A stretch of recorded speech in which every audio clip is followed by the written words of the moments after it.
నిజంగా శారదాదేవి జీవిత చరిత్ర చదివితే ఆశ్చర్యం వేస్తుంది, కళ్ళమ్మటి నీళ్ళు వస్తాయి. ఆవిడ ఉపయోగించినటువంటి మరుగుదొడ్డిలో ఒక మనిషి నిలబడడం కూడా చాలా కష్టం. అంత కష్టమైన మరుగుదొడ్డి, ఒక గది, అందులోనే బియ్యం బస్తాలు, పప్పు బస్తాలు అన్నీ ఉండేవి. అక్కడే వంట చేసుకోవాలి, అక్కడి నుంచే పట్టుకెళ్ళి ఆయనకి పెట్టాలి, అక్కడే పడుకోవాలి, అంతే. ఆయన ఎన్నడూ సహభక్త్ అనేవారు దాన్ని.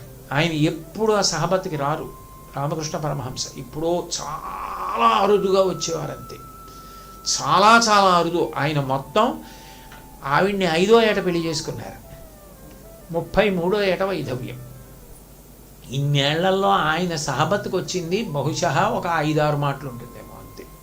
అది కూడా వసారాలు నిలబడి ఏదో చాలా ముఖ్య విషయం అయితే చెప్పి వెళ్ళిపోయేవారు, అంతే. అసలు వచ్చేవారు కాదు. ఆవిడ వెళ్ళి ఉండడం అన్న మాట అన్వయం అవ్వదు. తడికుండేది, దానికి కన్నం పెట్టి చూస్తుండేవారు పరమహంసని, అంతే. ఆ దాంపత్యం నిజంగా చాలా ఆశ్చర్యంగా ఉంటుంది, ఇవన్నీ ఎలా నడిచాయి అని. ఆయన కాషాయం కట్టుకున్నారు, సన్యాసం తీసుకున్నారు. పరస్పర విరుద్ధ విషయం ఒక్క పరమహంసకే చెల్లింది, కామం లేదు. ఆయన అలా వెళ్ళి శారదాదేవిని పిలిచారు. లక్ష్మీనారాయణ వేదాంతి 10,000 రూపాయలు ఇస్తాట, తీసుకుని నీ దగ్గర పెట్టుకుంటావా అని అడిగారు. ఆవిడ అన్నారు, నేనెవరి కోసం తీసుకోవాలి?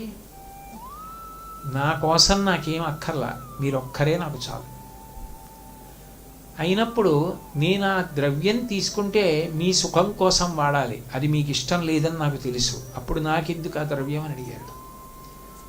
షహబాష్, చాలా గొప్ప మాట మాట్లాడారు అని వెళ్ళిపోయారు. అంటే ఇక్కడ కాదని అక్కడ ఇస్తాడేమో అని జాగ్రత్త పడ్డారు. అంటే ఎటువైపు నుంచి అయినా డబ్బు వస్తుందేమో అని బెంగెట్టుకుని రాకుండా తలుపులు వేసేశారు. అసలు ఉంటారా అలాంటి వాళ్ళ లోకంలో? అంతగా కామినీ కాంచనాలకు లొంగకుండా నిలబడగలిగినటువంటి వ్యక్తి లోకంలో ఉంటాడు అని ఊహ చేయడమే చాలా అరుదు.